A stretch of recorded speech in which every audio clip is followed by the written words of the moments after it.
It's funny that just last week somebody asked me why you would want to be a pastor, and actually I think it was kind of around this sort of like, have you always wanted to be a pastor? Just trying to wrap their heads around like, why would anybody do this thing? And I get that. It's kind of a natural question. In fact, I have questions myself. And anytime I meet another pastor, I'm sort of kind of wondering the same thing, like, what were you thinking? And then I'll tell you what I was thinking, and let's see if maybe we can figure this thing out together, right? Because it's not a normal thing, right, to do what I do. But here's what's kind of awkward about the conversation is they ask, you always wanted to be a pastor? And the answer is no. In fact, I got to be honest with you, I never wanted to be a pastor. Like when I was growing up, I don't remember all the prayers or even that many prayers that I prayed, but I can tell you that one of the prayers that I made explicitly, and it wasn't really a request, it was more like a demand of like telling God how it is, was, God, don't ever make me a pastor or a missionary, because they're kind of weird. I would just be honest. Like that's how I looked at it. It wasn't just pastors and missionaries, but honestly, like a lot of Christians, they were kind of weird. And it wasn't just kind of the social awkwardness. I mean, that can be the case, but that's not actually what I found weird. What I found weird is that these were people who they seemed to believe that this invisible supernatural being that created all things, that belief, to believe that was obvious, that it was just like the clearest thing in the world. And see, I found that weird because to me, faith was never obvious. I don't know what your faith background is. I don't know if you have grown up in the church, you've been in church all of your life, if this is the one or two times you come in a year. I don't know if you grew up in a completely different faith, or maybe you have no real faith at all, or maybe you're just sort of searching and not sure where you land. But see, I grew up steeped in Christianity. And I even went to a Christian high school, but our family, we were in church every single Sunday. And one of my earliest observations as I sort of looked around at our friends and the people that we knew from church was that there were some people who found faith easy and some who didn't. There were some people who they just believed, it just came so easily for them. They just exuded faith. It was like pouring out of their pores, it's like Jesus this and Jesus that and God this and God, like everything was about faith, and they were just so easy for them to believe. For them, it was like a given. It was a no-brainer that God is real, that God exists, that God loves them. But see, it was never a no-brainer for me. It was never a given for me. For me, faith was never all that easy. And maybe you can relate.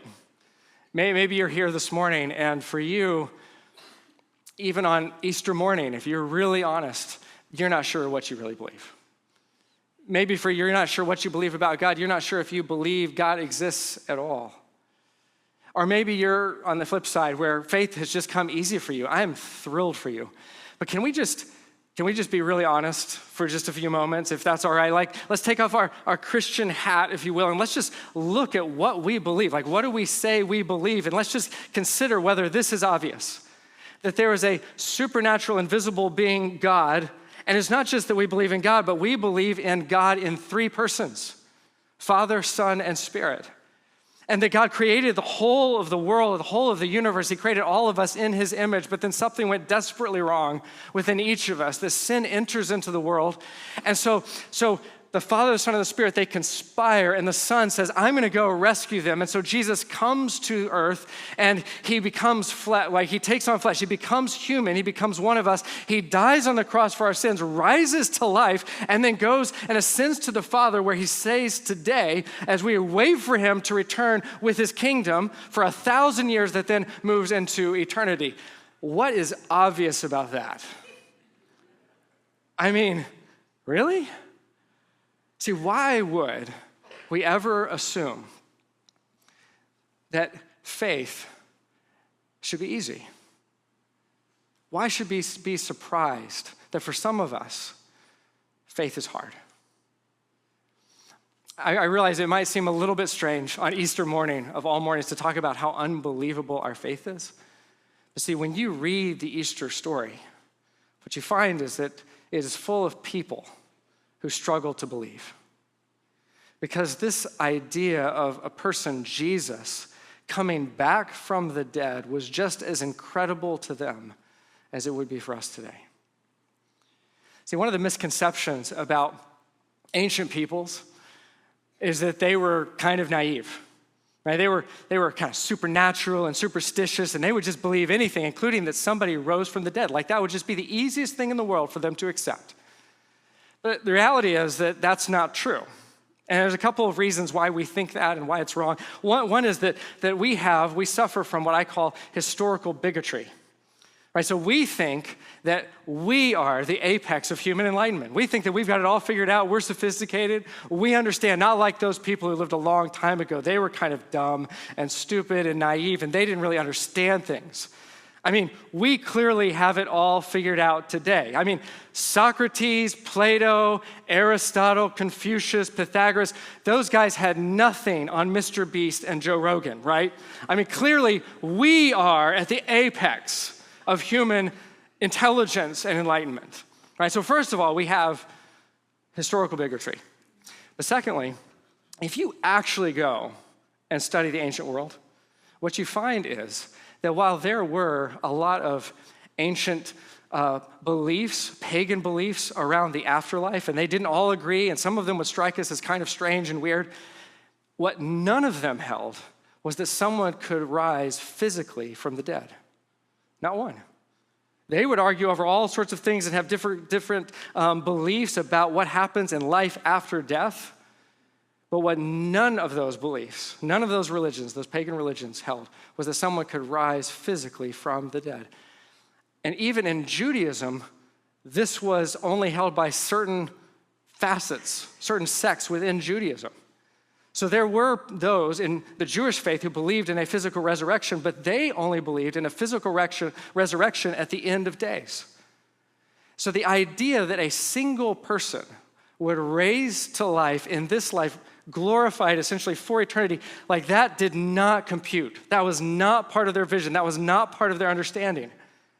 And so whatever the Jews of Jesus' day, including his own disciples, whatever they understood about the idea of resurrection, what Jesus did was not at all what they had in mind.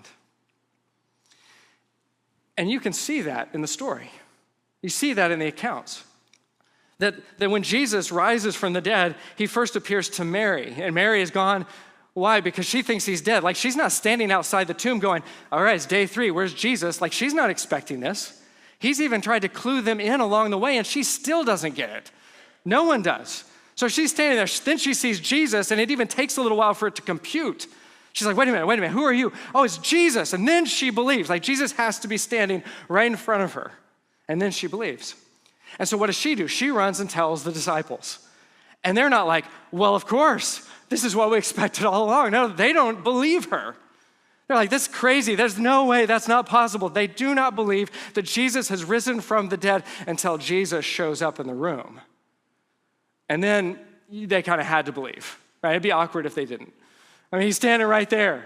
So they believe because they see Jesus standing right in front of them. So it's Mary and then it's the disciples, which brings us to Thomas. Because Thomas was the disciple who missed the memo. He didn't know he was supposed to be in that room that day. He missed out. And so he wasn't there when Jesus appeared. In John's gospel, he writes this in chapter 20. He says, now Thomas, called Didymus, one of the 12, was not with the disciples when Jesus came. Talk about missing your moment.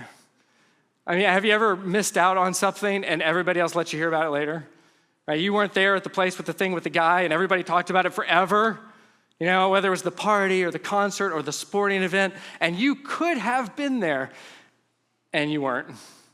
And for whatever reason, like you were there, or maybe it was that comeback of the century and you left early, and then you got to live with that for the rest of your life, because what happens? Your buddies are going to tell you.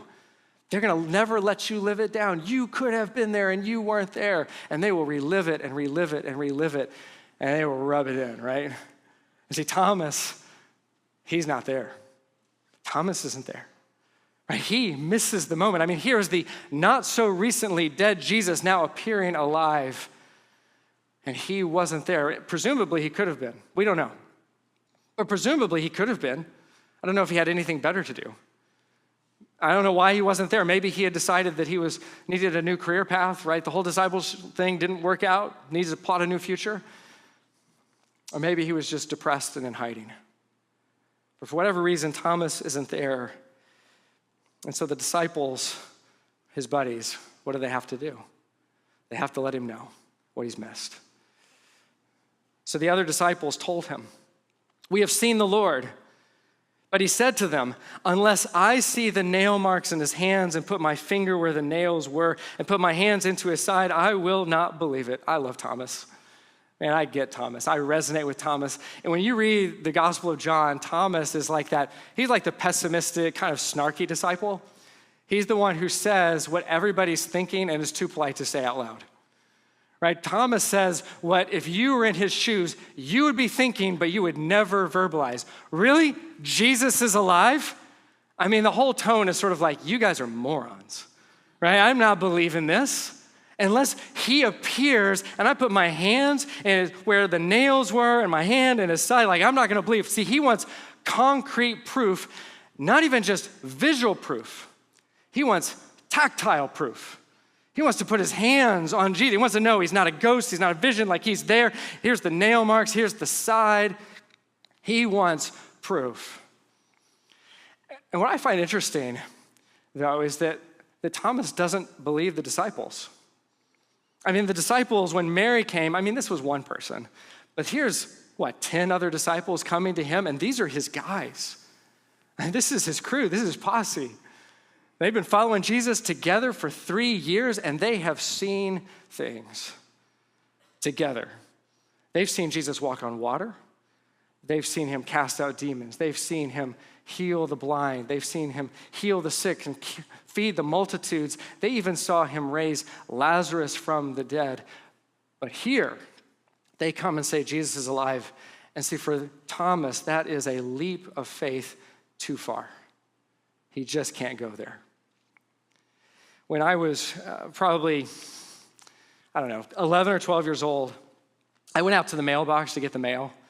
And I like to do that. I would go out and get the mail and I'd bring it in, and there was this envelope that was unlike any that I'd ever seen before. And it was a little bit thick, and it had the most incredible message on the front. It immediately caught my eye. It said, "You are already a winner." I thought, that's amazing. And it had this picture of like $1 million on the front. And I was like, what is this? I got kind of excited. I was like, I've never heard of this, but could it be true? Could it be possible? And so I began to walk and kind of like half run to the house to tell my mom. And in the back of my head, I'll be fair, there's a little voice going, could this be true? I mean, it kind of seems too good to be true. But I went in, I showed my mom, like, look at this, we are already winners. It's got a picture of $1 million. And my mom, she's so sweet and so patient. She humored me. She kind of explained to me how this stuff works, and she let me open it up, and I filled out the whole form, and I put it in the envelope, and I sent it in the mail, and we have been millionaires ever since.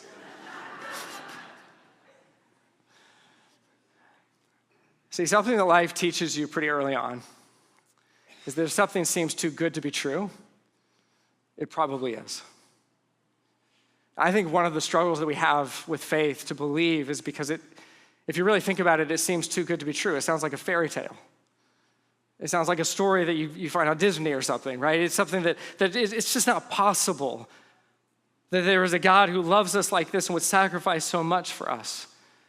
It's funny, when I talk to people about God who are skeptical, what I generally find is that they're open to the idea of God in a general sense of spirituality. They believe that there's something supernatural, a force, a power in the universe that even perhaps is working for their good. But the idea of a personal God, see, that's where the struggle is. A personal God who knows you and loves you. That's what they find incredible. That seems almost too good to be true. And I think there's a part of us that is afraid to really believe because we're terrified that we might be disappointed.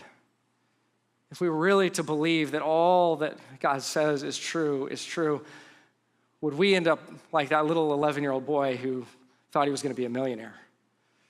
And besides, we know better, Right? We're sophisticated, we're enlightened. We know better than to believe in myths and fairy tales and such nonsense. See, Thomas, he's too savvy to believe in something this outlandish, this crazy. And so he tells them he has to see, but not just see, he has to feel Jesus right in front of him. He has to have proof. And so Jesus shows up.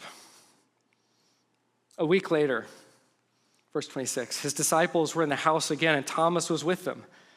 Though the doors were locked, Jesus came and stood among them and said, "Peace be with you." See, this time, Jesus is making sure that Thomas doesn't miss out. And then he said to Thomas, "Put your finger here. See my hands. Reach out your hand and put it into my side. Stop doubting and believe." In the original translation, it's not stop doubting, it's stop not believing and believe. Stop not believing, Thomas, and believe.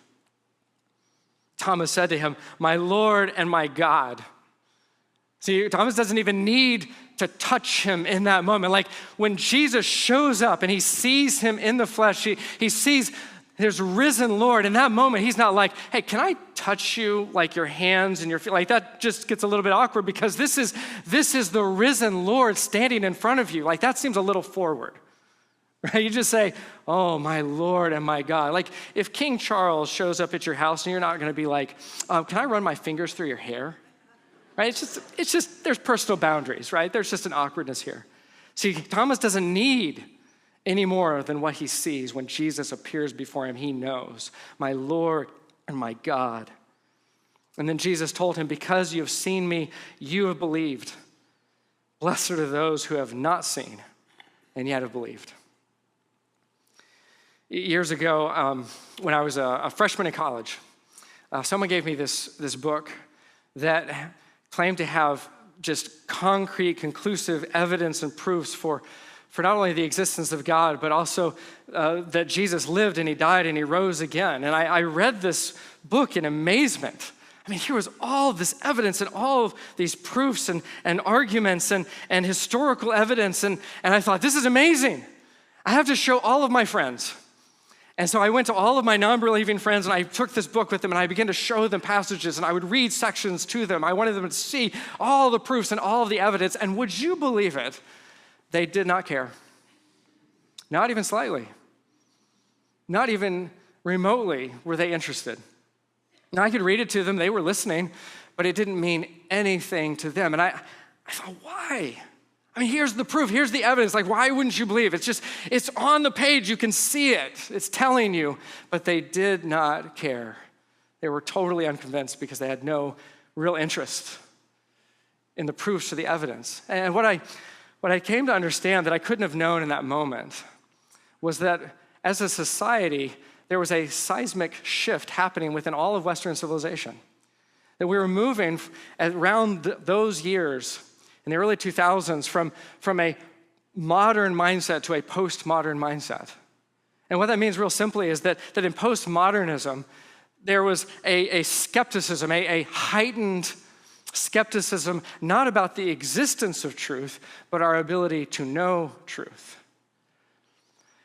And in the 25 years or so since, as we can all breathe in our air around us, our society has only grown more and more cynical. We don't know what to believe. But the reason we don't know what to believe is because we don't know who to believe. See, the real crisis of truth isn't whether truth exists. Truth exists. The real crisis is that we don't know who to trust. And we see this all around us in our lack of trust in institutions and in leaders. How do you know who you can trust? I mean, they could be giving us all sorts of evidence, all sorts of proof to prove whatever they feel like they want to be true to us, right? How do we know we're not being manipulated? How do we know that we can trust the people who are telling us what we ought to believe?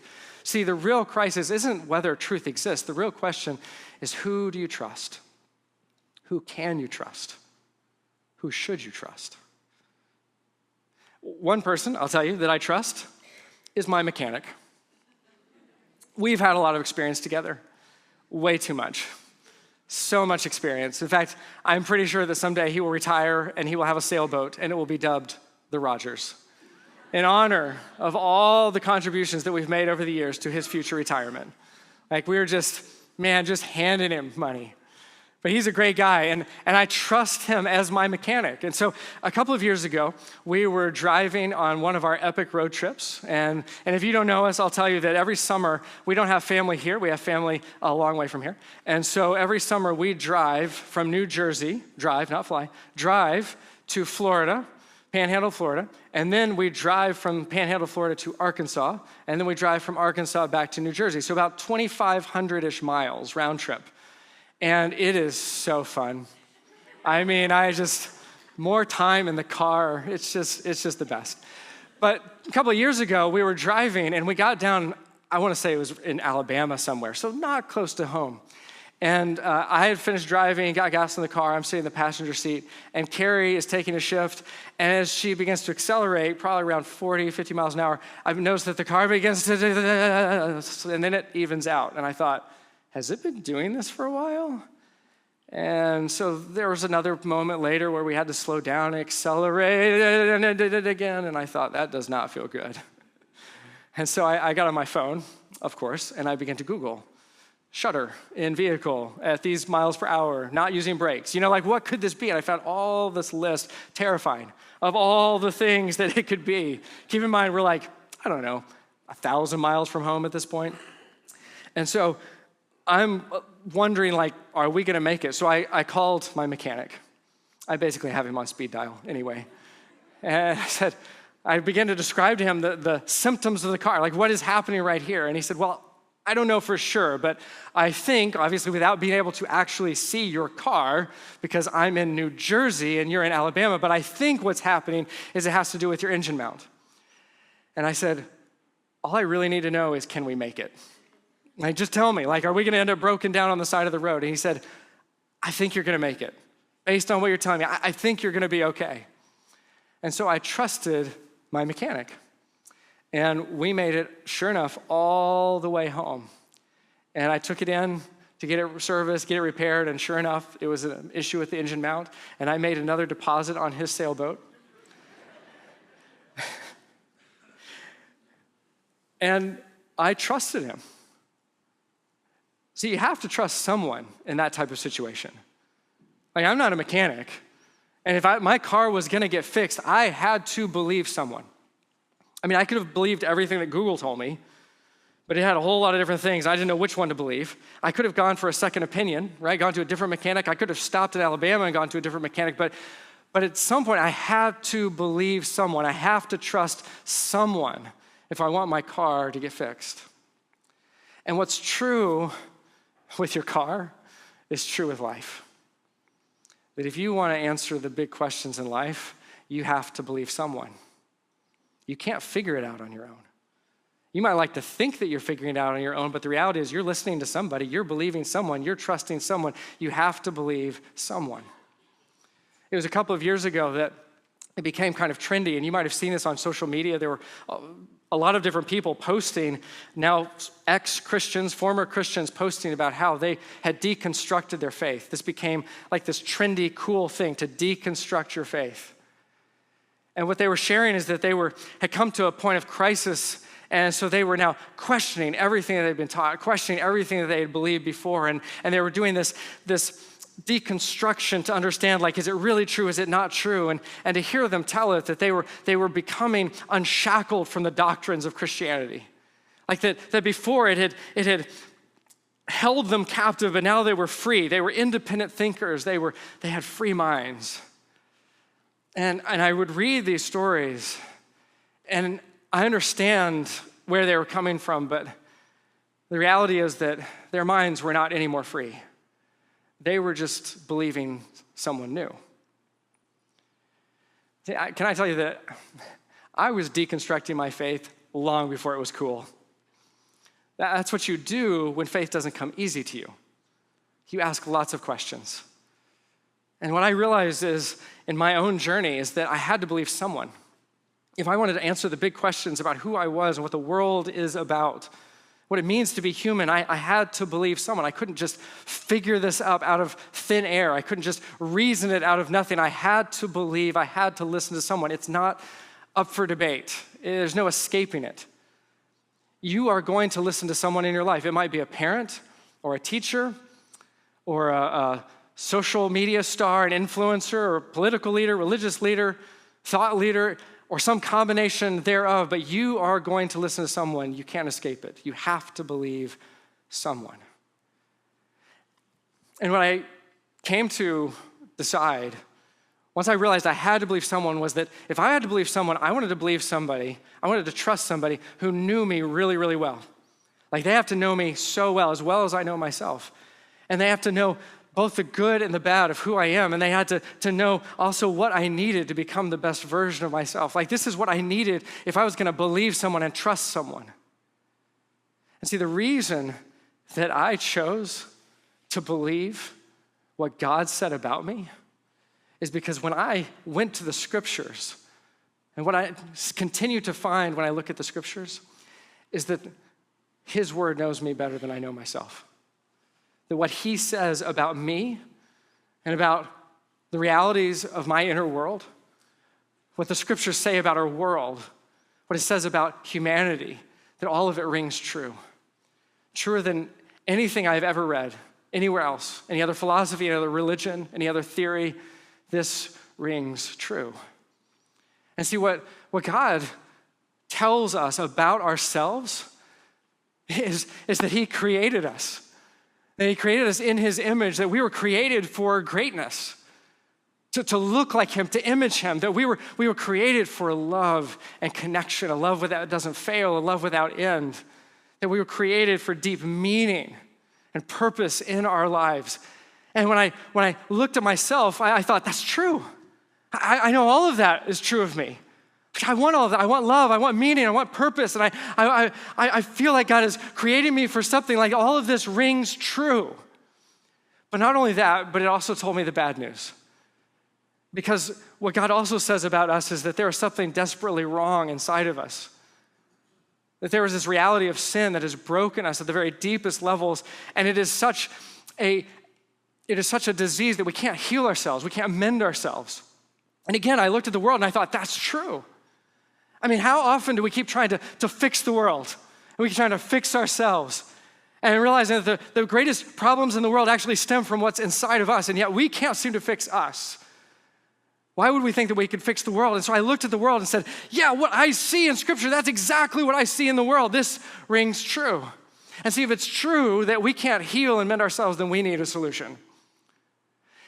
And see, this is one of the ways that you can know who you can trust. Is not only can they diagnose what you need, but they offer a solution that fits the problem.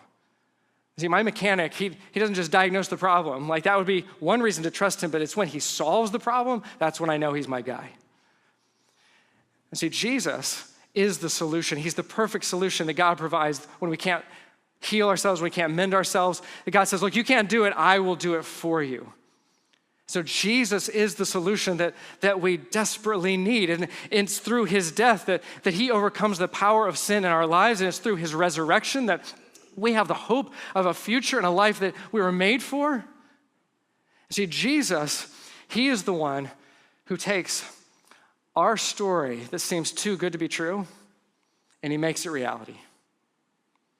If Jesus were still in the grave, our stories would be as good as done. But when Jesus rose from the dead, he awakened the possibility within each of us that this story that seems too good to be true is not a myth, it's not a fairy tale, it's true. It's true. And see, when I looked at the scriptures and to see what God says about me and about us and about our need, it's like all the pieces fell into place. They all fit perfectly together. And so I chose, and I still choose, to believe. I first made this choice. I've made this choice many, many, many times in my life. Because like I said, my journey has never been an easy one. There have been moments of doubts, of conflict within myself, and each time I come back, And I discover that God knows me better than I know myself. And again, I choose to believe. But the first time that I believed, I was actually very, very young. This is when I first entered into a relationship with Jesus, and it came because I trusted my mom. You have to believe someone. She's a pretty good person. And so I believed my mom. My mom introduced me to Jesus. She told me about Jesus, how he died for me and rose from the dead. And I remember having this moment of clarity where I thought, if Jesus gave his life for me, then I owe him my life. And I still remember it. I went to my room and I knelt by my bed. And I said, Jesus, if you gave your life for me, then I owe you my life. And so thank you. And I gave my life to him. My mom's story, though, was very different from mine. My mom came to faith when she was in college through a woman named Anne. And Anne was telling my mom about Jesus, and my mom, a very bright lady, she had lots of questions, so many questions. And so they would meet, and she would ask Anne all these questions, and Anne would do her best to answer the questions. And then they'd get back together a week later, and my mom would ask questions, and Anne would do her best to answer all these questions. This went on for weeks. Until finally, Anne stopped her, and she said, listen, I will continue to try to answer all of your questions. But can I tell you something? At some point, you have to decide what you believe. At some point, I can no longer give you enough answers. Like at some point, you simply have to choose whether to believe in Jesus or not. And if you choose not to believe in him, by the way, then, or if you never choose, then by the way, you've made a choice. And so this is the deal. You have to decide what you believe. And so my mom chose Jesus. See, the reality of faith at the end of the day is always a choice. You have to decide. And it doesn't matter at some point how much proof you have or don't have, how many questions you have answered, how many you don't have answered. Listen, I can give you all kinds of historical proofs and evidence. I have a book you should read. And you can go online and you can find all of it. You could spend the rest of your life researching and investigating the veracity of Jesus' resurrection and anything else that you choose to look up. But at the end of the day, hear me, you still will have to decide who to believe. You will still have to decide what you believe and who to trust. And so if you have the option, right, if you got to believe somebody, can I just ask you, why wouldn't you believe the person who knows you better than you know yourself? Why wouldn't you believe the one who not only knows the very best of you, but who knows the worst of you and loves you anyway? Why wouldn't you believe, choose to trust the one who is so desperate for your good that he gave his life for you?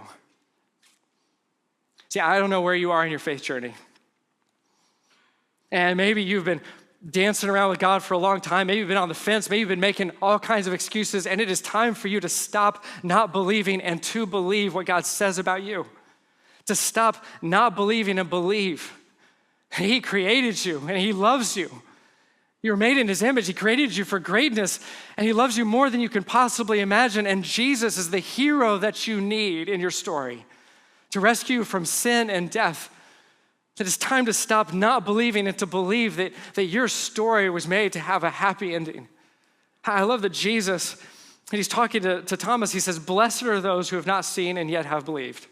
To be blessed, in the most basic sense, is to be made happy, is to give someone happiness. See, your story is meant to have a happily ever after. It's a story that doesn't end in death, but in life without end. It's a story that contains life as it was meant to be lived, the future that you were created for. This is why Jesus came, to give you life and to give you a future. But you have to believe. You have to believe. And when you believe, it has to be personal.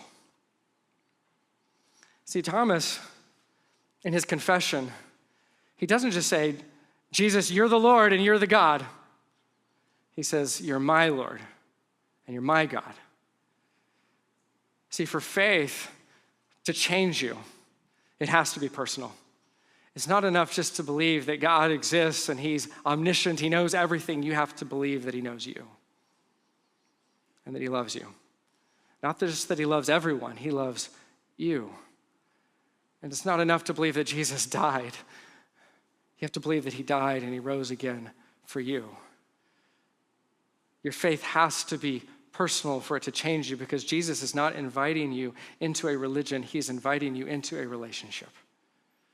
And it doesn't get more personal than that. One of my favorite moments in the Gospels is the story of a dad who has a daughter who's very sick. And he comes to Jesus, pleading for Jesus to come and to save his daughter's life because she is ill and has been ill. And so he comes to Jesus like, Jesus, if you can, will you come and heal my daughter? Like, if you can heal her, would you come and do so? And Jesus says, if, do you not believe? And the man says, I believe. I believe. Help me in my unbelief. Maybe you're here this morning and you don't feel like your faith is strong enough to believe in Jesus.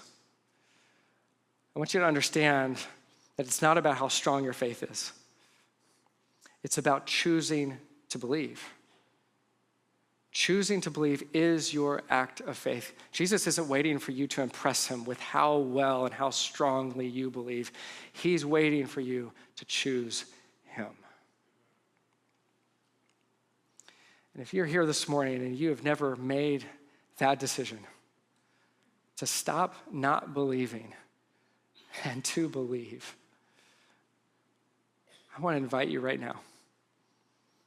Maybe you have been flirting with God, kind of asking lots of questions, but never settling.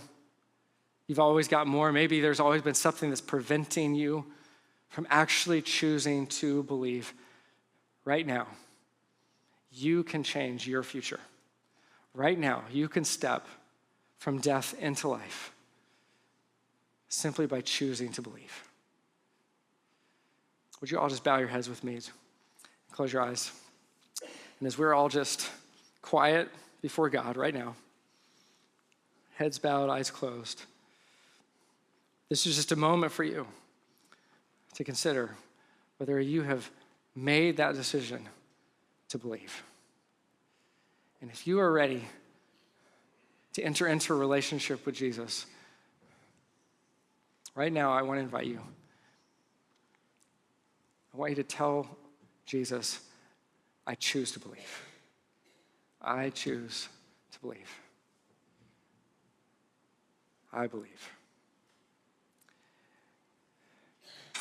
Not just that God exists, and that he loves the world, but he loves you.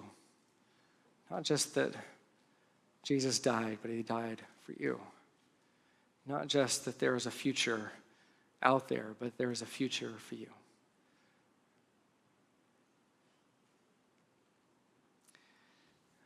Father, I just pray for anyone right now who senses your Spirit pushing upon them to finally take this step of faith to choose to believe. And I pray right now that they would have the courage, whether it's in their heart of hearts or out loud, right now to say to you, I believe. I believe. I believe. And Lord, I pray that they would know that if they have made that confession to you, that you hear them, that you are present with them. Faith is not about how you feel. It's not about how strong you feel in your faith. It is about a decision to move towards you, to believe. Lord, for anyone who has made that confession, I pray that they would come and that they would share that good news with us so we can begin to walk with them, because this is just the beginning of their journey of faith. Lord, for all of us, wherever we are in our journey, just recognize that faith is not always easy. There are doubts, there are struggles, and in the midst of that, what we come back to is that you know us better than we know ourselves. That we'll never find a truth that is greater than you. We will never find anyone who knows us better than you know us. We will never find anyone who loves us more than you love us. We will never find anyone who gave more for us than you. And so, Lord, give us that faith, again and again and again and again as we need it to say, I believe, I believe, I believe. Lord, we believe. It's in your name that we pray.